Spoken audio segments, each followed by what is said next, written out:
Hey, what's up, everybody? Welcome to the Worship Sound Guy podcast. It's me, Johnny, with your co-host, Matt. What's up, Matt? What's up, Johnny? How's it going, man? You know, it's going good. Coming off another good Sunday. Excited to chat with our guest today, who is Gene Kim. If you don't know Gene, he's awesome. He is front of house sound for Phil Wickham and Johnnyswim and a bunch of other people. He's one of the best in the business. We kind of just connected with him after Philo conference last week. We almost connected with him at Philo. We did, yeah. We almost. We were at his breakout. Actually, had two of his breakouts, and then just never actually fully got in contact with him. But we followed up on Instagram later, as you do know. We slid into his DMs, and now he's on the podcast. So here we go. Now we got him. Before we get started on that, we were kind of asking this question around Philo of like, what's your hot take on worship / like church sound at the moment? So, okay, I'm going to ask you, Matt, what is your hot take on church sound? Dude, I've got a hot take. I feel like this was discussed a few years ago, so it might not be quite as hot, but maybe it is. I don't know. I am of the frame of mind that, the 10,000 hours rule, if you have not spent 10,000 hours on a console, that you don't need delay in your mix. Oh, you know what? Vocal delay, to call it out specifically. That's a hot take. I'm going to go one hotter. I think it should be 15,000. I just leave it at reverb. Leave it at reverb, man. Yeah. I think where my brain goes with it is if there is nothing else that could get better about your mix, you could spend your time thinking about delay. But more often than not, especially the classic long tail repeats, it's just so distracting in worship. Of course I say this, and of course I'm gonna break my own rule. I use delay very sparingly, but I will say it is never you don't ever hear the last line of a vocal phrase repeat like that. I feel like that just needs to not happen. Yeah, I agree. I think I've been using more slap delays, that kind of thing. Maybe just some stuff to try to add space, not necessarily to hear a word repeating over and over again. I think that sounds kind of goofy. And if you can't get your reverb right, or you're not I don't know. There is a space for delay, but it's for people who have 10,000 hours or more. Yep, it's reserved. There should be a credential thing. You have to show the Waves plugin, your security badge before it lets you open it. Yeah, exactly. Certificate of completion. Yeah. Well, let us know if you agree or disagree. Yeah. But if you disagree, you're wrong. Yeah. That's a way to start the podcast. There we go. Welcome to the podcast, y'all. Yeah. Let's see. Okay, my hot take. I think mine would be that the mid-range of your mix is actually more important than your sub lows or your super airy highs. If you're not concerned chiefly about what is happening in the mid-range of your mix, you're missing 90% of the most important content in your mix. All those mid-range instruments, guitars, keys, obviously vocals right there in the mid-range. Man, some people just obsess over the super airy high end of the vocal. And it's that's cool, but is your mid-range intelligible? And if not, why are you even thinking about the high end if your vocal isn't easy to understand? Dude, I feel like a mix without the mid-range is like getting a cake delivered in front of you that looks beautiful. It's decorated beautifully. It's on this awesome gold plate, and then you go to cut into it, and it's just a balloon. It just pops, and there's no cake inside. That's a mix without the cake is a lie. Man. The cake is a lie. The cake is a lie. It's true. Oh man. Yeah, I think to piggyback on that, I think so many people try it. The sound of a good mix is the kick drum was hit me in the chest, and the vocals are super airy, but it's I don't know, man. When you get you're mixing a song. And it's the building bridge and you're getting ready for the big payoff chorus. It's what I want in that moment. I literally will teach volunteers that I'm teaching. I'll be hey, if you want that to hit a little harder, literally just give the guitars and your overheads a little 2-3 dB bump. And it's just going to make it slam. Yeah. It's all in the mid-range. It's not about the kick drum punching you harder. Energy's all in the mid-range. It is. I think energy and excitement too. That's the other big one. That's that's been my word lately. I'm all the stuff I'm doing in my mix. Is it making it more exciting or is it boring? And the excitement's in the mid-range. That's just where that stuff lives. Makes your mix powerful and punchy and not punchy in like a Subway, but like punchy in like aggressive and like impactful way. I think that's all kind of living in that mid range for sure. Dude, we should do a Instagram thread like everyone else's audio hot takes. We should put that out there. Let's do that. Dude, let's do it. Speaking of Instagram and things like that, we want to answer your questions on the podcast. And the easiest way for that to happen is if you ask them to us on social media. Specifically, Instagram tends to be kind of the easiest one, or at least the one that we're on the most.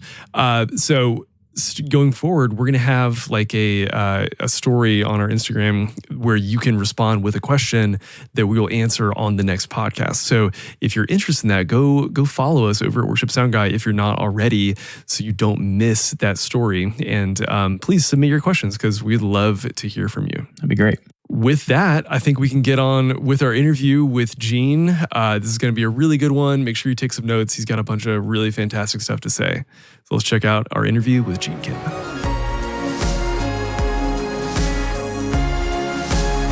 Welcome to the podcast, Gene Kim. Thanks for having me. Thank you so much. Appreciate it. Thank you so much for being here. It's going to be a really fun conversation.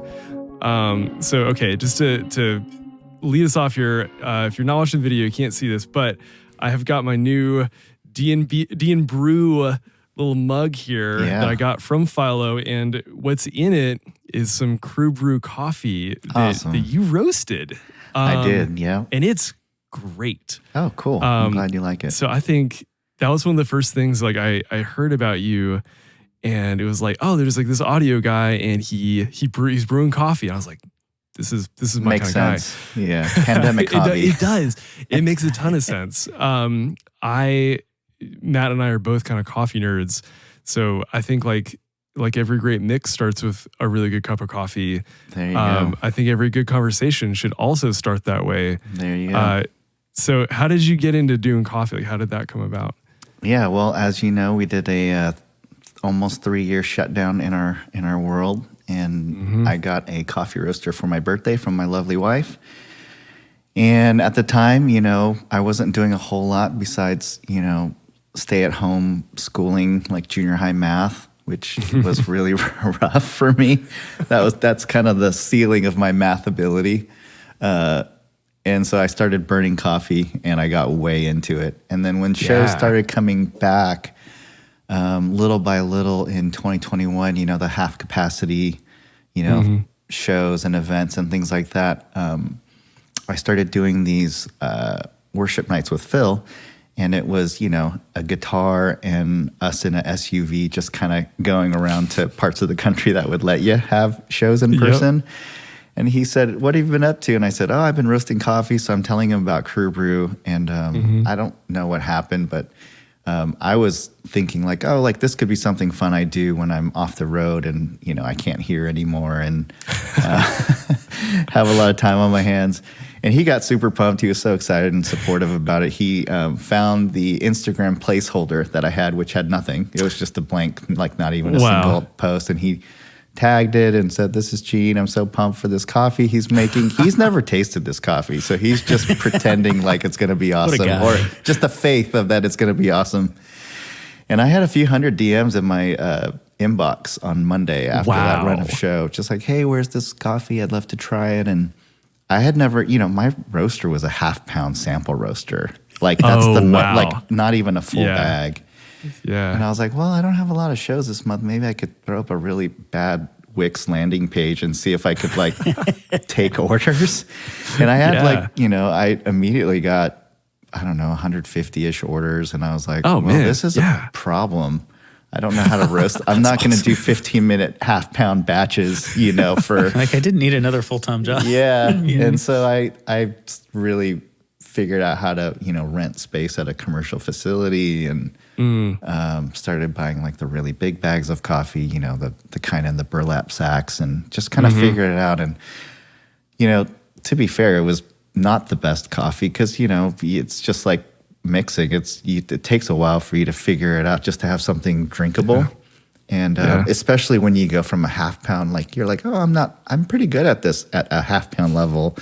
But it's like, if you try to mix in a 10,000 seat room, you quickly realize where your shortcomings are. And, I was trying to figure that out in 25 pound batch sizes. And I was like, whoa, this is a whole thing. So that's how it started. And, people like you guys and MXU and Mike Reynolds and all the, everyone's just been so supportive. And so now I spend a portion of my week fulfilling coffee orders. Nice. I tell people, anyone that will listen, it's a terrible use of my time.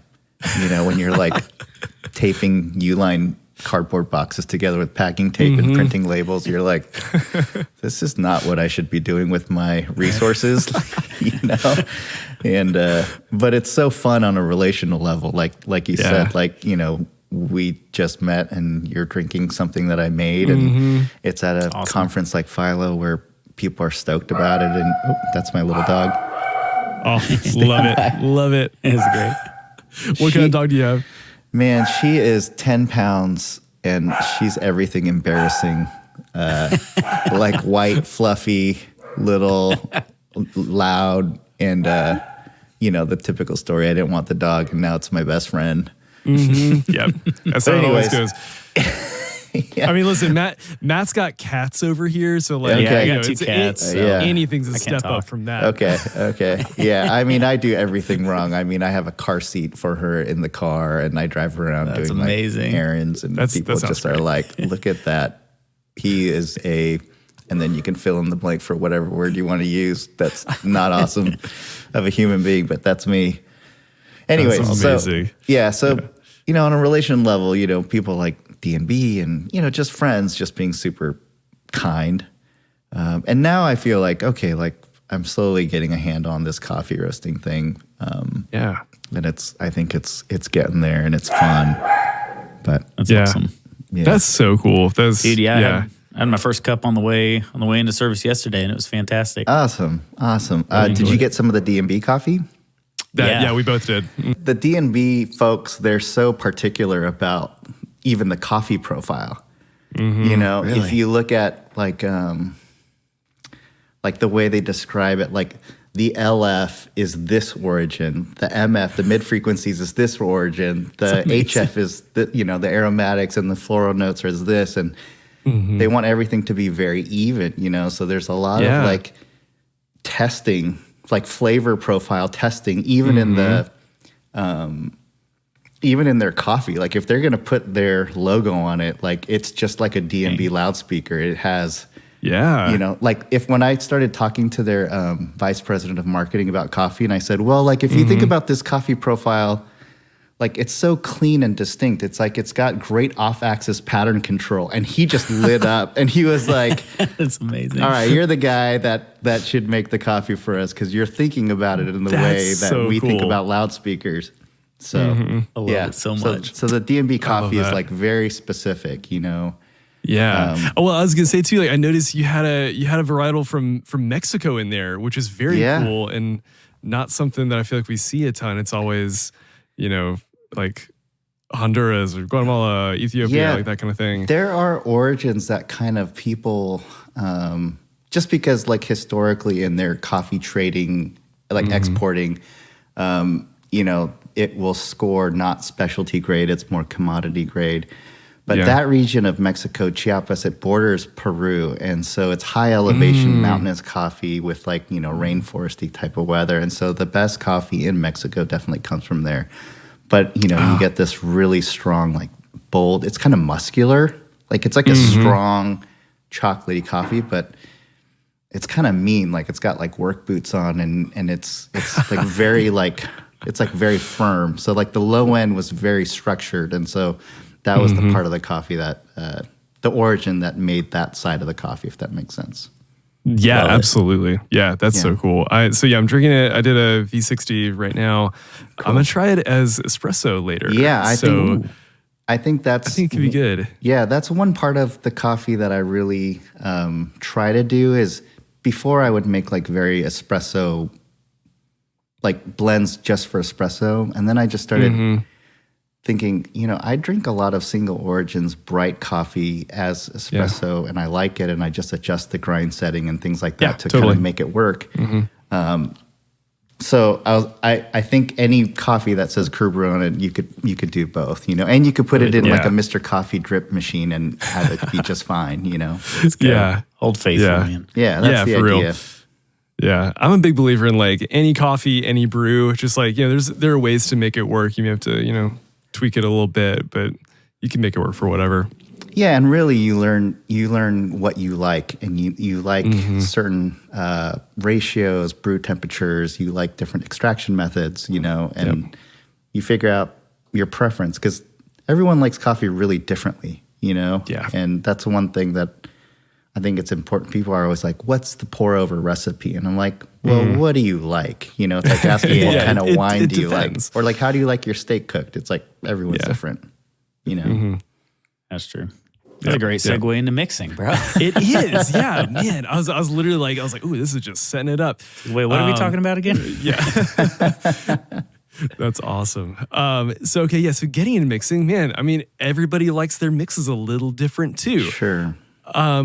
What do you look for? This is a question I've been asking some people lately because I think it leads to like interesting conversation.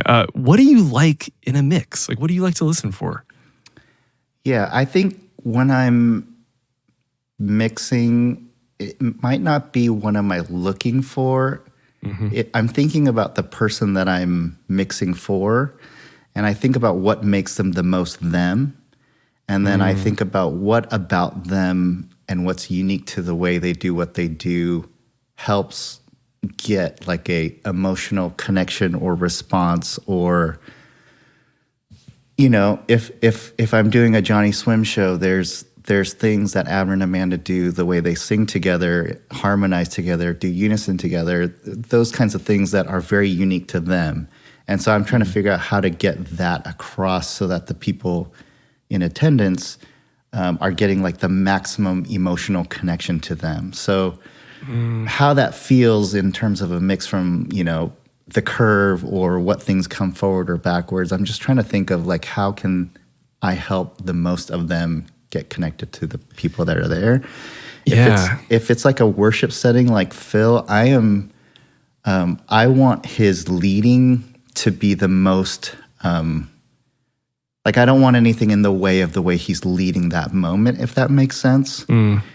Because he's definitely thinking, I want people to worship in the most unhindered, that they like, he wants that experience to be very pure and powerful and whatever adjective you want to use. But I want the people there worshiping with him to have like that communication to be very seamless, if that makes sense. So we might have interpreted it as like the vocals very clear and forward, or but like there are points in a mix where his vocal is not clear and forward. It's a sing-along moment, and its arms are up, and you're hearing the room worshiping.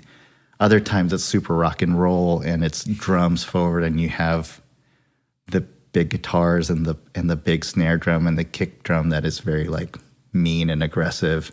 Like that's how we would interpret sound. And other times it's very, laid back and very pleasant and warm and kind of like pillowy.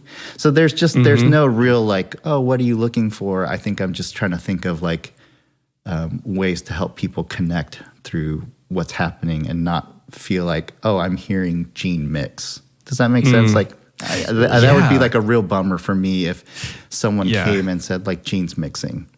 That would be like you're not doing what you're supposed to be doing, isn't it? Yeah. Yeah, that's a really good point. I think that's a much more helpful and insightful level to like think about how a mix translates rather than just like, I like snare drum big, right. Is where a lot of people are at. And you hear it a lot, you hear it where it's like, this is an engineer, and what I'm hearing in the mix is them wanting a job working for somebody. Like they want to impress you, and they want to show you how great they are at what they're doing, and they want to be part of the cool kids and whatever. But it's just like, I want to see people having a really awesome worship experience with their community in their church with the people that they know. Yeah. Like, do you know what I mean? Yeah. So, I know it happens in this day and age where information and the awareness of people who do what we do is at an all-time high. And that's really cool in the sense of like people can hear techniques and learn and get better and connect with people. But also I think there's a little bummer to it where it takes away from just how awesome a musical experience can be with a great artist and a great band and a great room on a great evening, something just about it, Like before, I would never know who mixes who, Like, it's true. And now when someone is substituting for somebody, like that's how granular it's gotten. Yeah, no, it's absolutely true. Yeah. Yeah. I love what you said about like just like your mindset going in. I think that I feel like in practice, like so many people jump straight to the like, okay, well, what plugin do I use here or what, but it's like, I think especially like in the church world, working with a lot of volunteers, obviously. And I think it's so important to paint the target first to go like, hey, what are we even doing? Because if you don't have that in mind, then how are you going to possibly make good decisions on when you do get into processing and like you're making informed decisions, knowing what you're going after versus just like, oh, cool, this sounds cool or that sounds cool, Yeah. There's this, Phil ends a lot of worship sets with that hymn, Then Sings My Soul, and he plays it and he lets kind of the congregation take over and sing it on their own. And I just love it because like that's the target for us every night is that moment. And, and he says it a lot from the stage, but he's like, I love my band. They're amazing. But like the sound of God's people singing to God, like there's just nothing like it. And you can't help but, as an engineer, be moved or think like that's the target, and having used all the different tools, whether it's plugins, no plugins, X32 versus 338 or a quantum console, like whatever it is, it's crazy how at the end of the day, your ears are your ears and your mix is going to sound very like your decisions are still going to be like, you're not going to make different decisions because you have this new tool. It's like you just might get there faster or slower or need a few steps in between, but you're still trying to make a guitar sound a certain way. Because you have this such a good point. Yeah, you have this like musical influence, sense of aesthetic, opinion, working relationship with the people you're working with that wants it to be a certain way. All those things are coming together, and the tool is really it's just not really playing a factor in it. Yeah, it's just a tool at the end of the day. Yeah, you go to Home Depot, there's 20 hammers hanging on the wall. They're all going to drive a nail through wood. Yeah, that's a great point. What would you say are some of the things that like have shaped kind of your musical perspective, like the way that you approach mixing and like especially like in the way that it translates the artist to either like the congregation or audience? Like what are some things like you've made influences or whatever that you've found over the years that have like impacted the way you see that? Yeah, I think I got a real maybe a little bit of an advantage because my mentor was a session drummer. He's a really great one and kind of was the A-list guy in San Diego. And so setting up his drums all the time and having to cart all his drums places and do that kind of stuff was helpful.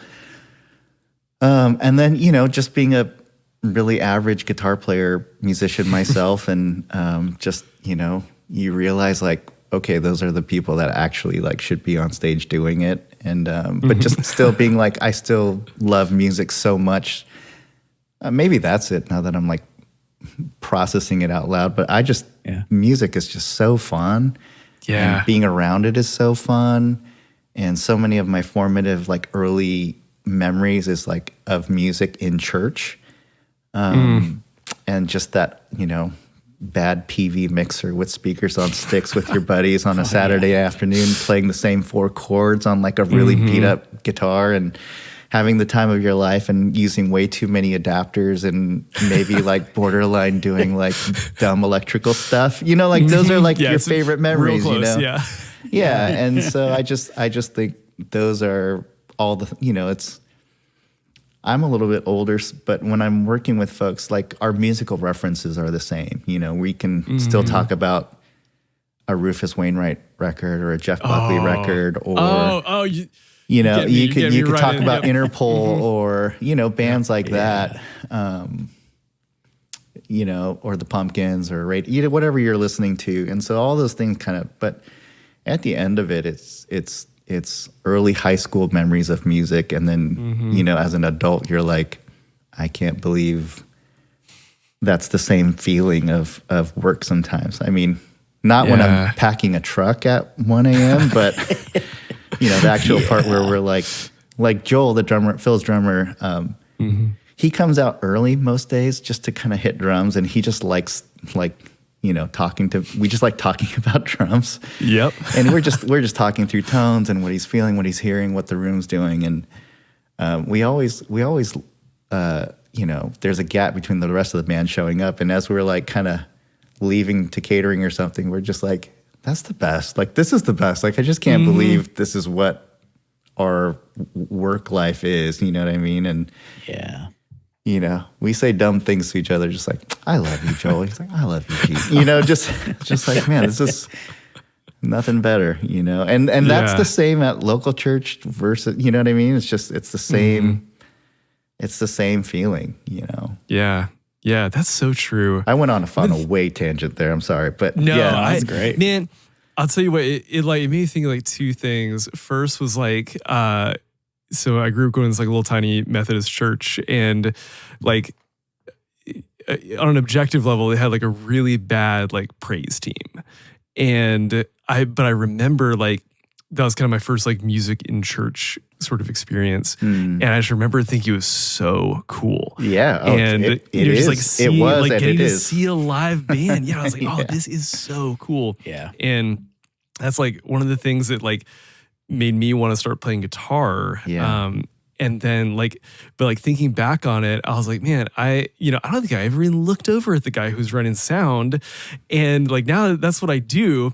But it was that initial connection with like the band to me, like as a part of the congregation. And there's something special about that I think like, once you experience it, you kind of just have a tendency to chase it. And when you can catch it, it's so good. It's really just so good. Do you remember that movie Moneyball? Oh, yeah. And there's that line, it's just like, how can you not be romantic about baseball? Like, that's how I feel about music. Like, how can you not be romantic about music? It's just the greatest, Yeah. It's true.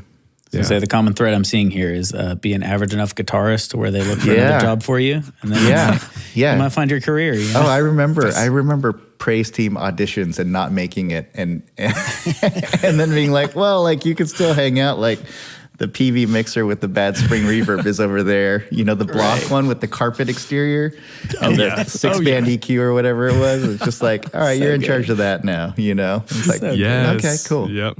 I'm just happy to be here. That's the start. Yeah. Yep. Exactly. Yeah. Happy to be there. Dude, one thing I wanted to ask you about this. So obviously with I don't know all the like types of venues that Phil is doing, but I assume with like Johnnyswim, I feel like there's a lot of like church size venues, if I could say that. Like obviously there's guys doing arenas, that's great, but a lot of our audience like doesn't ever mix in a room like that.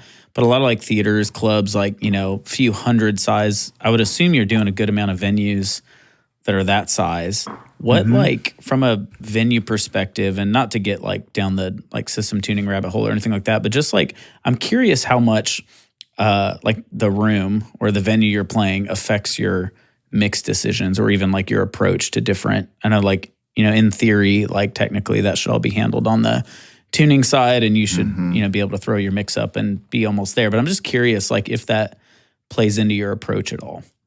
Yeah, they play a lot of theaters and clubs and everything in between. I think in a few weekends we're in an outdoor festival field, but they play it all, just like Phil, all kinds of venues. But I think when you're in that like 1,500 to 3,000 cap room, indoors, a lot of times for that level of touring, you're not carrying PA.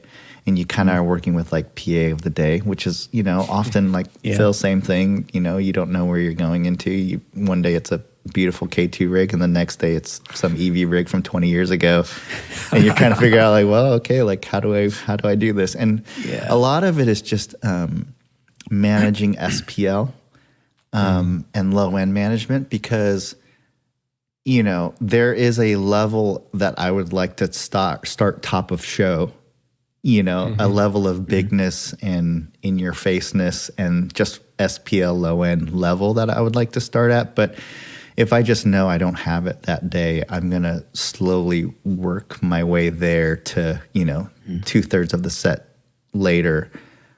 So a lot of it is restraint, because for most people, I think for a casual concert attendee, that they don't know the difference between 90 and 95. And that's a huge swing, And so if I'm going to be disciplined enough to start at 90 or 88 even, then when I do hit 95, it's going to have the same reaction as 100, And so I think those are some of the things that you kind of learn a little bit. Johnnyswim, they can get really quiet. And so, when you have drunk people by the bar, like I make it super uncomfortable for them. I'll just take it away from them, and I'll just go to 73, 75, like talking level. And I'll make the guitar and their vocals almost imperceptible. Dang. And I'll just bring it in, and all of a sudden you just see the focus just, people are shushing each other for me because, it's like, stop talking so we can listen to this. And so there's a lot of, I guess, I don't know if it's called psycho. They're just things you can do to kind of reset the SPL level and expectation. And so there's a lot of that happening throughout the evening, because, if there's 4 shows in a row, 1 or 2 of them might have a great PA, and the other days you're going to have to kind of make it up. There's things you can't do. You can't throw a reverb into a delay and make it swirl around the room because you're going to get in trouble. There's just things you just can't do. There's a lot of low end. You can't make it uncomfortable. You can't resonate the low end that hard, or else you're going to blow something up, or, there's just things like that. So I think being in a different PA every day, it's just, a lot of it is just SPL management, to be honest. Just kind of playing to your strengths for that day. Yeah. You got to know when, you want to know when, to let them have it. To put it less eloquently, No, it's true. Yeah, like that's a great tip. That's something, Johnny, you're always talking about too, is like just playing with overall mixed dynamics, like your left, right fader, even just, hey, and I feel like for churches that feel like, oh, well, I'm not allowed to go above 90 dB, like I can't, it's to your point, man, if you run half the day at 80 and then a 10 dB swing is going to make it feel like, Yeah, there's a lot of times where I'm a guest at a church and 90 is the ceiling. And they're like, "Are you okay with that?" I'm like, "I'm happy to put it wherever, like whatever SPL number you would like to see on your meter. Like I'm your guy. Like I'm gonna park it right there." Awesome. But it just has a lot to do with it. It's just like there are times where the pastor's headset mic is as loud as the worship band. And you're like, if that's what your congregation wants, and that's what your leadership wants, and that's what your folks. That's what you would like to see, like, or hear. That's what we're gonna do, and we're gonna make it as awesome as possible. And you just learn how to make it feel dynamic and interesting and impactful, and have people connect at 85 versus 105. Different type of connection, but you can do it. Yeah, I think to that point, I think that's something that everyone can learn from. But I think, like you were saying before, of like when the goal is connection and like translating what's happening, on stage to the congregation or the audience, that's suddenly volume doesn't matter as much, because you just figure out other ways to like build that connection, rather than being like, oh, like my mix doesn't sound like it normally does. Like, okay, well, maybe not, but if you can still build the connection somehow, like then it kind of doesn't matter. Yeah, yeah, absolutely. And, you can tell, it's like, I don't know if you got a chance to poke around on the console file left up at Philo, but there's like 4 different snare drum channels because they're all different, and the big one that is popular now is not the one that you hear throughout the set.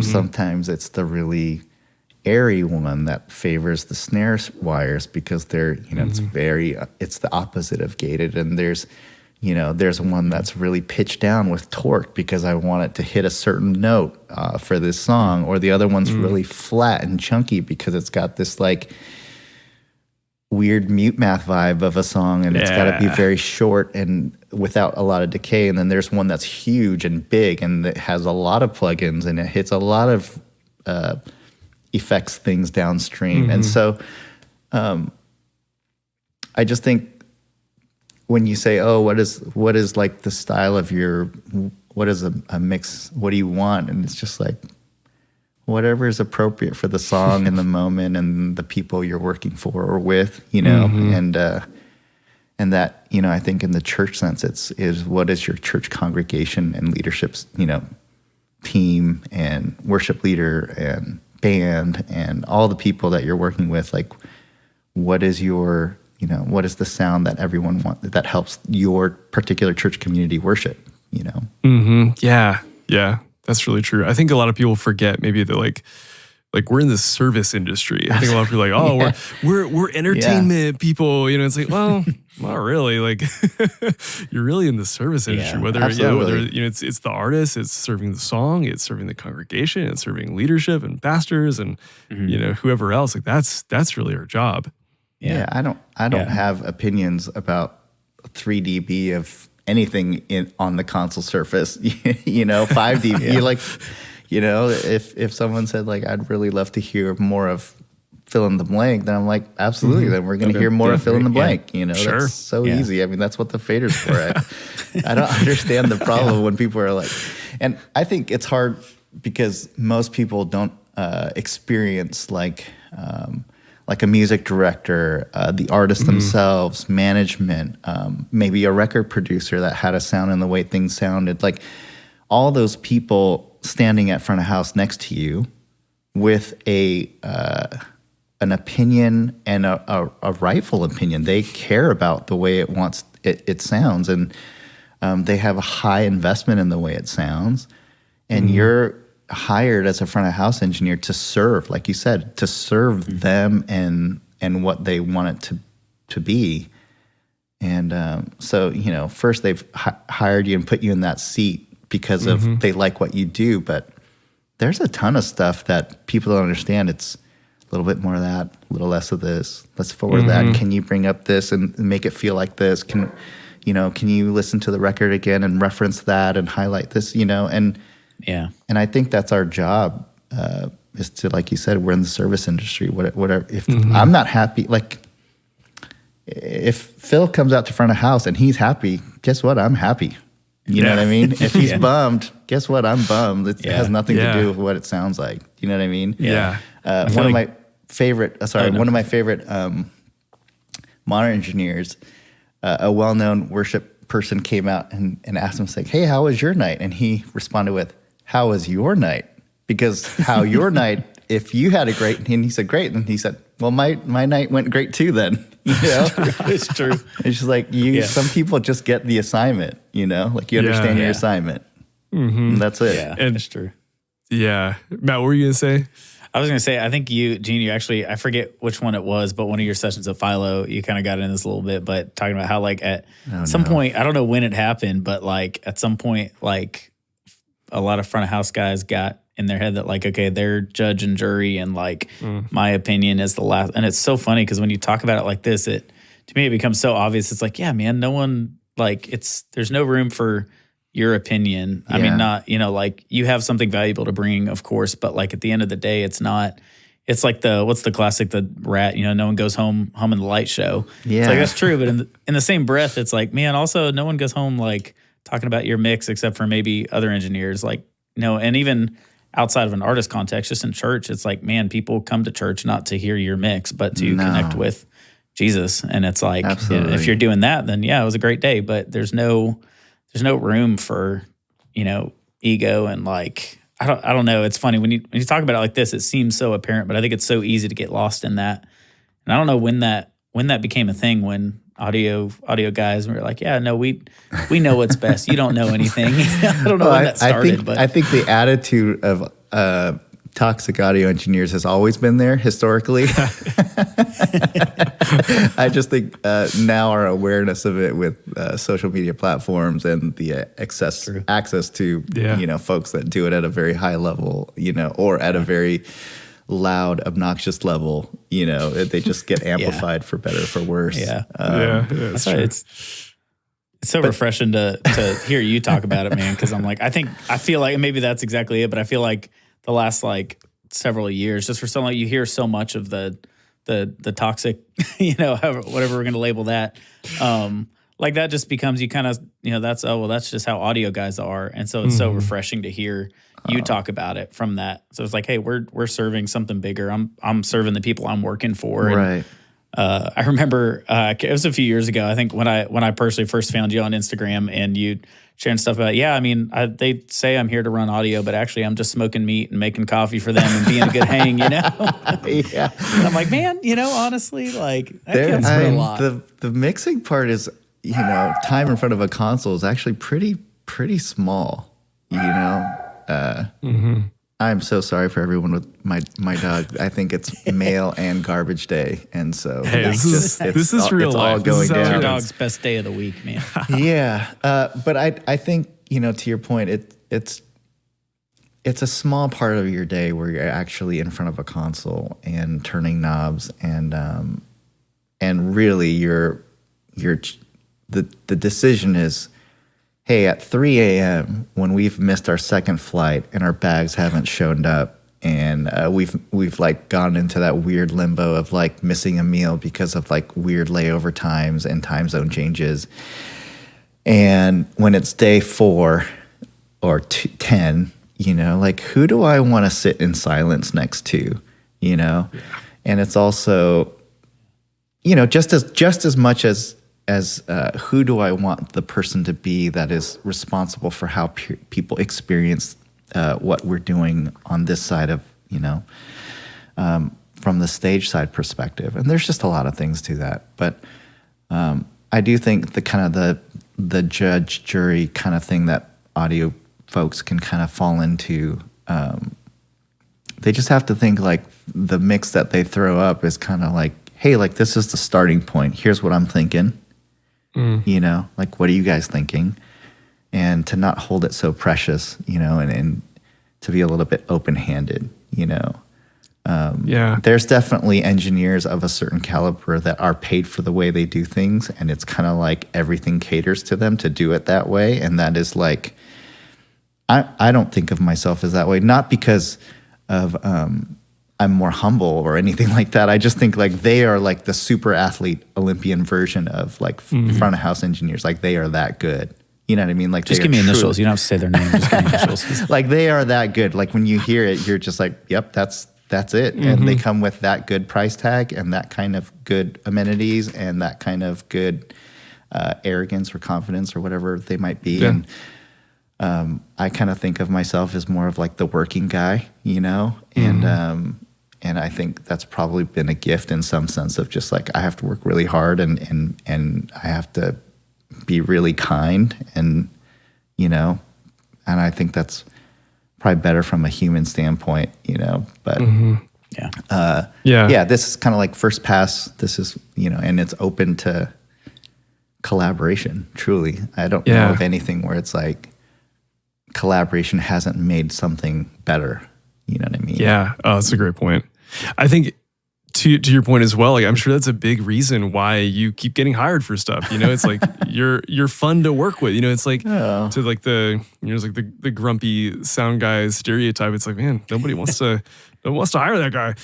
And when you can be, like wholly the opposite of that, I think that I'm sure goes a long way towards getting hired. There's young grumpy people too. Don't be fooled. They're for sure, they're very there prominent in our space for sure. Yeah, even no more so. It's like, wow, you know less, and you are that much more sure of yourself. Like, okay, it's so true. Keep at it. We'll see where it goes. True. Yeah, like I feel like whenever we get DMs or whatever, it's like, how do I get paid for this, and or even just sometimes just like, how do I get on the volunteer team at like a higher level church, whatever you want to call it. And I'm like, my response is always, be really fun to hang out with. Yeah, for real. Best audio advice. Just really be a good hang, man. Just be a really good hang. Oh, so fun to hang out with. Every new crew person that I'm kind of eyeballing, like I'll purposely leave boxes of merch on the side of the trailer, and I'll just see what happens at 12, at midnight when all the gear's gone into the truck, and I just, you get to that feeling of like, they know like someone should be doing that, but do they feel like they could do it and jump in, or do they feel like that's not my department? And their sense of team becomes quickly apparent at that moment. It's yes. I always tell the same people that are messaging you guys, asking for advice. I've always said, somebody that has the ability to hire you or not, further your career or not, is always watching. Like always. Yeah. Like nobody great at their job who's a great human being is a mystery for very long. True. And so when you think about folk, like, as someone that's like super frustrated not getting hired, you're like, well, you might have had your job interview already and you just don't know it. Yeah. Yeah. It's the first impressions and all that stuff that just adds up, doesn't it? Yeah. Yeah. Everyone's got an opinion about everyone else. It's like the reputation of folks, like, no matter how early you are in your career, it's kind of start like we've talked about. You kind of know everybody now, and even for a young person starting out, like you just need to know like your reputation precedes you. Yeah, or not. First thing, when everyone was like, "Hey, do you know so and so?" It's like it's the first thing. Hey, who knows this guy? What are they like? Do you know this person? Work with them or not? Yeah, and the first like. The follow-up question after is like, do you know them? Like, then the follow-up response is almost never like, in the audio, we're like, oh yeah, their mixes are incredible. It's always like, oh yeah, I just had dinner with them and it was so fun. And like, absolutely. It's everyone's really good. I think everyone's really good. I think that's, it's not, I don't know. I'm always like cautious about how much of my opinion to share on things like this. Because right now I'm just in my mind, I'm just having a conversation with two guys that are awesome. And, but then I think like, oh, like how much of this, but I do think that idea of, someone told me, a session drummer buddy of mine who is really great, was telling me like, this was maybe like 15 years ago, but he was just like, you just got to be on everyone's list. Like, when someone says, do you know someone that could do this, for a job or a gig or a thing? And he's like, just be on the same list. Like, you just have to be in the top 3 to 5 folks on everyone's list, and you're going to be busy. Yeah. And he was right. He was right. I've never really gotten a job because I had my discography or a resume updated or anything like that. It's I even did, I was talking to a PM about a job, and he just said like, so like tell me about your merit badges. And I'm like, my what? And he was just like, yeah, like tell me some stuff you've done. It was that casual, it wasn't there you go. It wasn't like, a deep dive into like every person I've worked for or with, and it's just like, well, like, so-and-so said great things about you, and so did so-and-so, and like, I'm glad we're finally talking. And that's kind of how people find work, Yeah. Yeah, for sure. Get a little more practical. Like, I guess this is either one or two questions, but one, like with all this we're talking about, I feel like church, like this, making the assumption someone's trying to, they're new to audio engineering, they're trying to get into it, whether they're trying to make a career or just trying to be more effective at their church, I feel like church is actually can be a great, like a fantastic place to learn a lot of these qualities. I was gonna say, would you agree with that? And second of all, like, is there anything you would highlight about specifically about working at a church that you can connect the dots for people and be like, hey, this is why this is actually so good for you?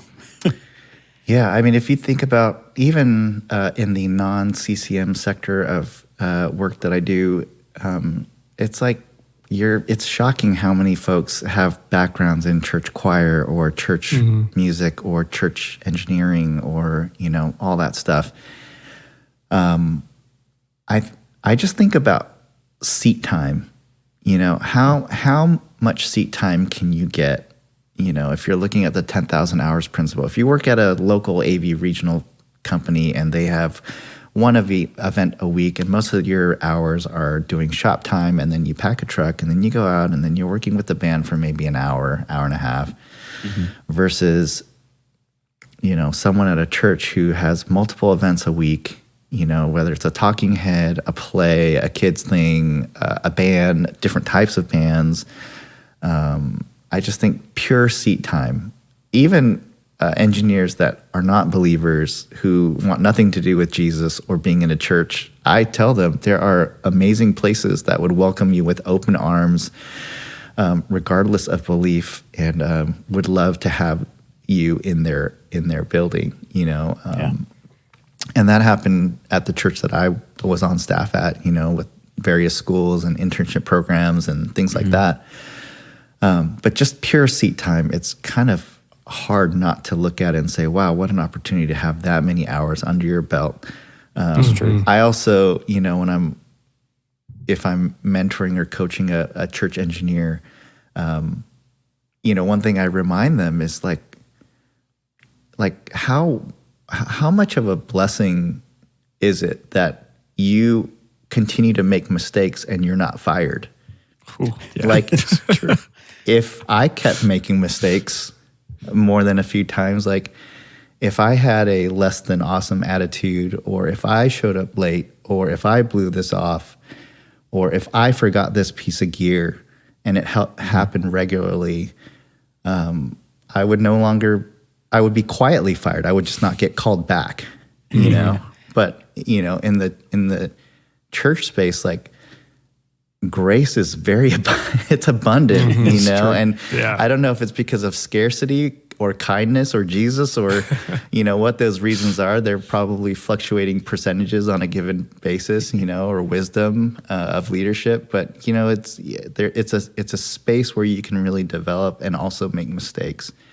And, maybe the consequences of those are just a little bit less or not as awful.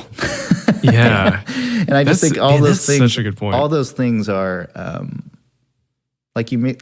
if you missed a cue, if you were known in the corporate space as a person that missed cues and microphones didn't turn on and off at the right time, like, it would be really quick. Finished. Like, you're done.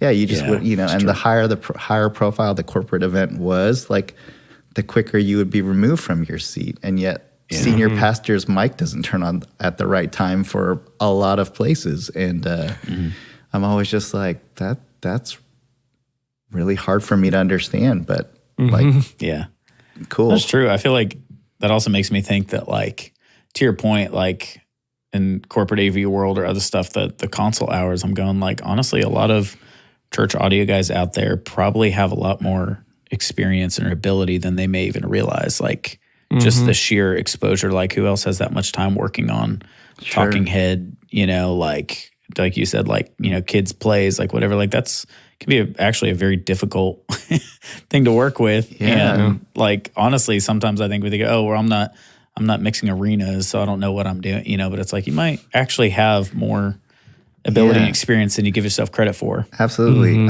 I think back to, we had a school attached to our church, and they would do these productions, and you'd rent 30 channels of wireless. You would tape microphones on little kids that moved and sweat, and and you'd have to coordinate it all. And then you'd have these small choir mics because there was a choral thing for it, and game before feedback, and you're just learning all this stuff, and you're learning playback, and I mean, it's just like it's really great experience that instead of just being like bum, like I have to do VBS, like what you know what I mean? Like I didn't really get it until I had kids that were attending the VBS I was working, where I got super pumped. But VBS is a blast, man. But yeah, it took a long time for like my attitude to have the appropriate posture of what I was doing and the experience I was gleaning from it. Yeah, and, we kind of forget. Yeah, it's easy to forget. I think that's maybe like the double-edged sword of like, I know there have been plenty of instances where I'm like, oh, like got to go mix another youth service or whatever. Yeah. It's like, but. What a great way to like reframe your perspective and be like, oh, well, not only do I get to do this, but like this could be, the moment where like, some kid meets Jesus, or like even just where, some, student guitar player who, thinks they suck gets to get up on stage and play with a band or whatever for the first time. Like that's like such a special moment, and we get to be part of that. I think that's amazing. Absolutely. Yeah. And in no way, I just want to put as a disclaimer, like I still make mistakes. I still do dumb things. I still, like, just like, I wish that didn't happen. It still happens. Like, and, I experience graciousness too from the people that hire me. I don't want to make it seem like I'm this, problem. I don't know. Flaw-free. I've never heard you make mistakes. So I don't know. Yeah, come out. I'll happy to show you how human. That's a fun question. It is. We've been asking this at our like just midweek rehearsals, whatever. We're like, worship fails like a huge thing now. We're like, okay, what like worship fails have you either been a part of, or what was a time you like in the most recent time you can think of? You're like, oh dang, I screwed that up. Well, I don't think it was a worship fail. I've definitely heard parts in a different key because they haven't been communicated downstream that there was a key change. Nice. Maybe some of those have been highlighted by said worship fails account. I just won't say which ones. But something as simple as I think I was trying to duck 1K because Phil was right under a center cluster in a small church, and my wireless mouse went the opposite direction on low battery, and 1K became 15 decibels boosted instead of attenuated. And he heard the sound, and it was a very quiet, holy moment that was really wrecked because of my stupidity. And people are always like coming out to front of house. They want to see the setup, and they see the cable coming out of my trackball. And they're like, what's that about? I'm like, well, let me tell you. After that night, I never used a wireless trackball ever again. And so you just, funny. I look at them with utter disdain and contempt now. I'm like, oh, cool, wireless. Oh, cool. Okay, I've got one. This is so funny. So my wife and I were over at my parents' house yesterday having dinner, and my dad reminded me of this fail from like years ago that I had like tucked away in the back of my mind. I know, he literally just like, we were just like talking about sound. Like, my parents attend the church that I'm on staff at, and he goes, "Do you remember that one time when the preacher got up there and his headset didn't come on?"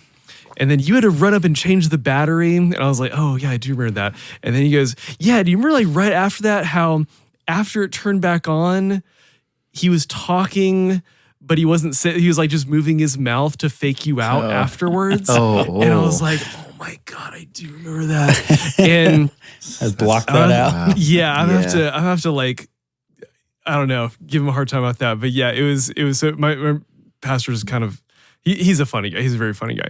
And so, yeah, he was just like he saw what a panic I was in, which was like the wrong mode to be in. This is years and years ago. But yeah, I was like hustling, like run another like rechargeable battery out on stage.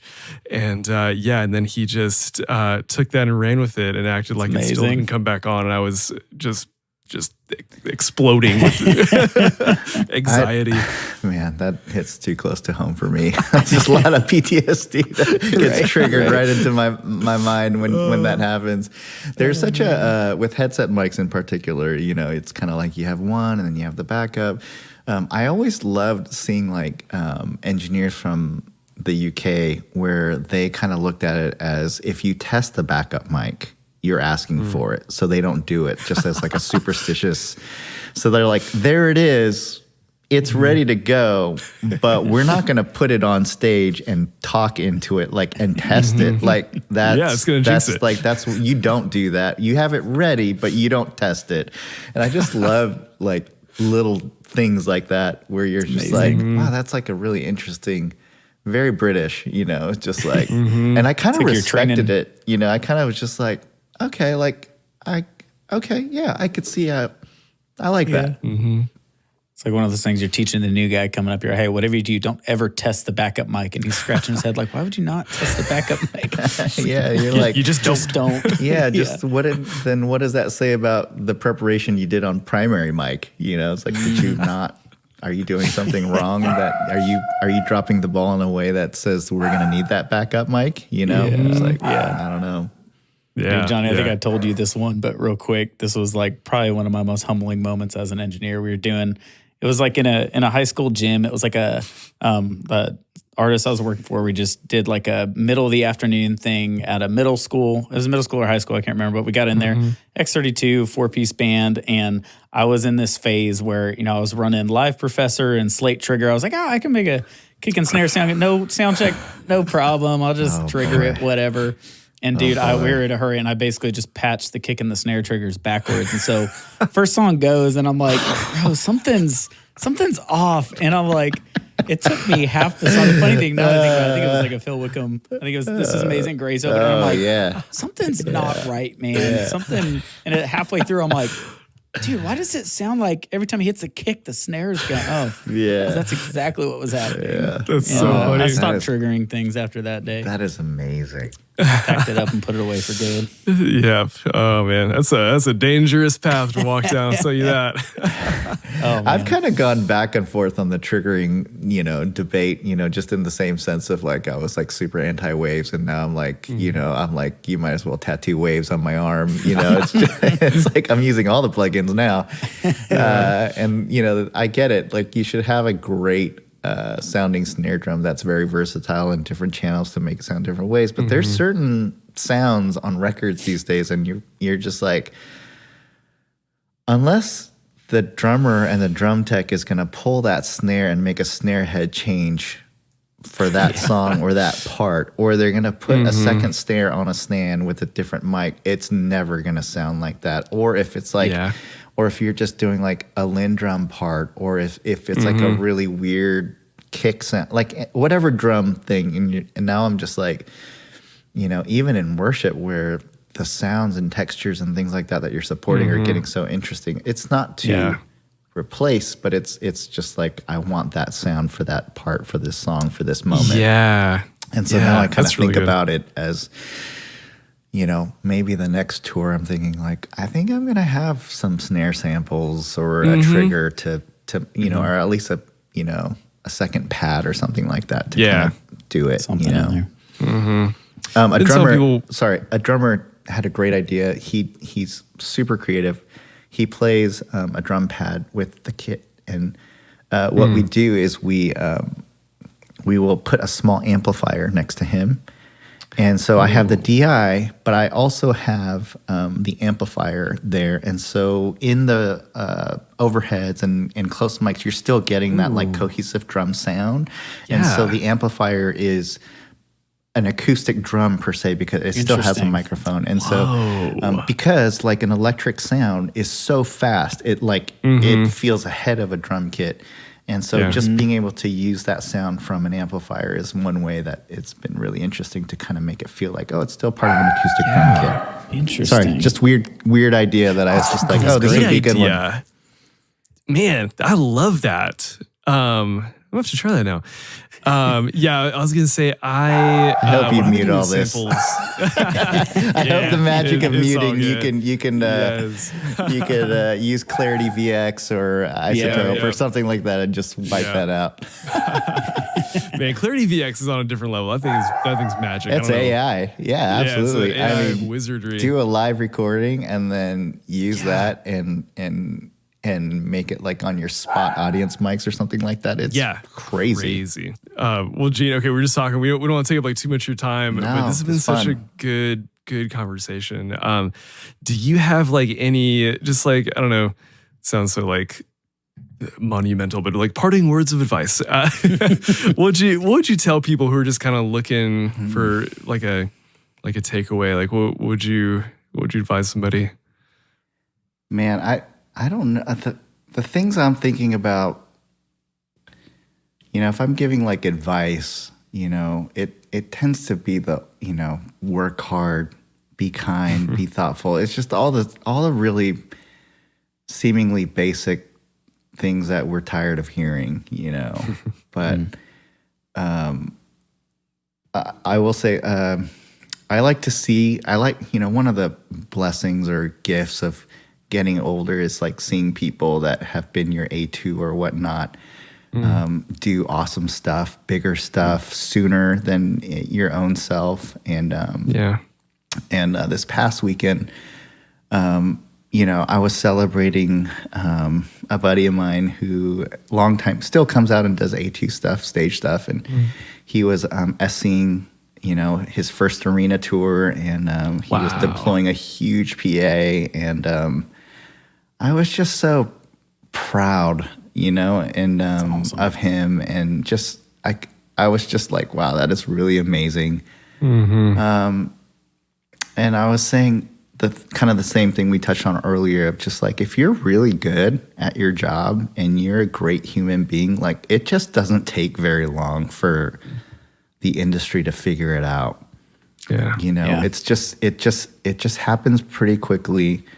And so I was, all the things of working hard and all that stuff kind of stay true. On the flip side, I was telling someone at Philo who wanted to be in that position, 21, something like that, just huge aspirations for their career. And I said, the hardest thing for you is going to be working hard and having all this ambition, but managing it because, you're on social media, you're just seeing everyone doing the thing you want to do, and then you're internalizing you not doing it and being frustrated by that.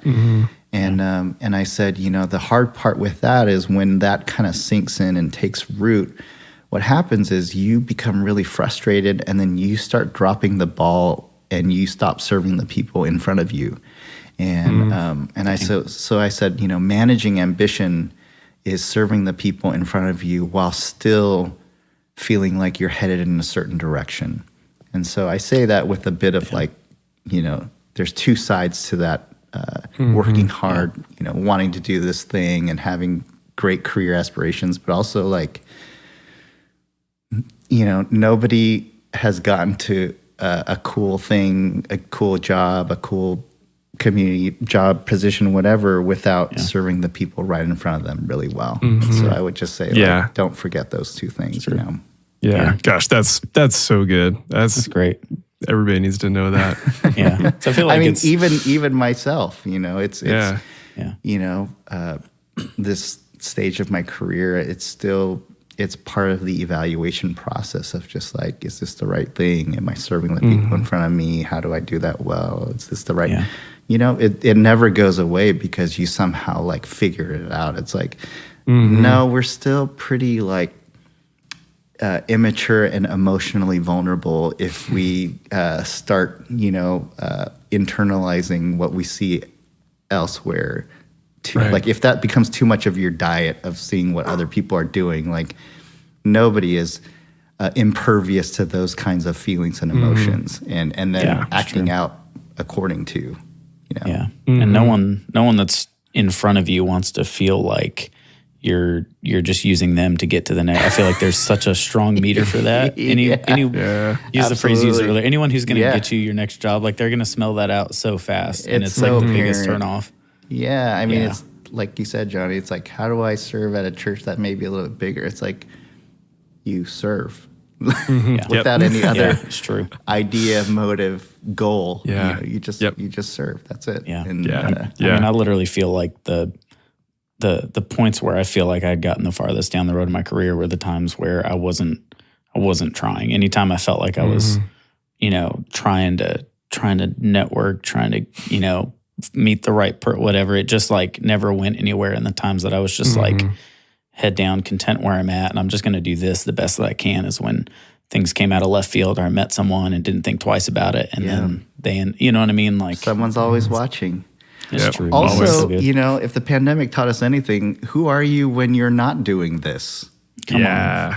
You know what I mean? Like that was like a rough reflection looking back at me of just like, wow, like so much of how I feel about myself is dictated by what I do and who I do it for. Yeah. And, you kind of had to kind of wrestle that for a while and figure it out. But, all that stuff about career is great, but it's just like, my wife doesn't care about any of that. She needs me to know that it's Tuesday and the trash cans need to go out. Yeah. Not like what show did I do and who was it for and how did it go? It's just like, do you know it's Tuesday and the trash can should be out? Like, that's it. No, that's true. Yeah, for sure. For sure. Hey, good to know you're a fellow coffee addict when the audio isn't happening. Yeah, for sure. Yeah, that's definitely been a testing, because so many times I'm just like, man, like this is just bad math, bad economics, bad, but also when I started thinking about it, it's like, it's just so fun. Like buying coffee is so fun. Yeah. Roasting and testing coffee, so fun. Like seeing how it came out, different extractions, whatever, amazing. Data logging, so fun. But the second you ask me to put a few hundred bags of it into a bag with labels and get it to the post office, it turns into like pure resentment, and it's just like, so I'm really just like trying to figure out how to turn this into a part-time job for my kids, and like giving away coffee, so fun. Like selling coffee, not fun. Yep. Well, Gene, okay, where can people find you online if they want to connect, learn more about what you do, drink your coffee? Crew Brew is kind of it on Instagram, Crew Brew Coffee. Tambourine Phil is my Instagram account, and I'm pretty good about messaging folks back, and Tambourine has a U in it, so I think that's where people get two L's, so it's like Tambourine. Yep. Like just UK think of a version sound of you don't want to hear in a song, and that's my Instagram. Oh, it's incredible, man. you Gene, guys. this has been so fun. Yeah, thank you so much for coming on. Definitely have to do another one of these some point in the future. Anytime. Yeah, I'm for as much as you think I'm traveling, I'm also in my sweatpants quite a bit at home. So That's don't be awesome. fooled. Love it. Love it. Sweet. Thanks, man. Oh, man, yeah, thank you. Cheers.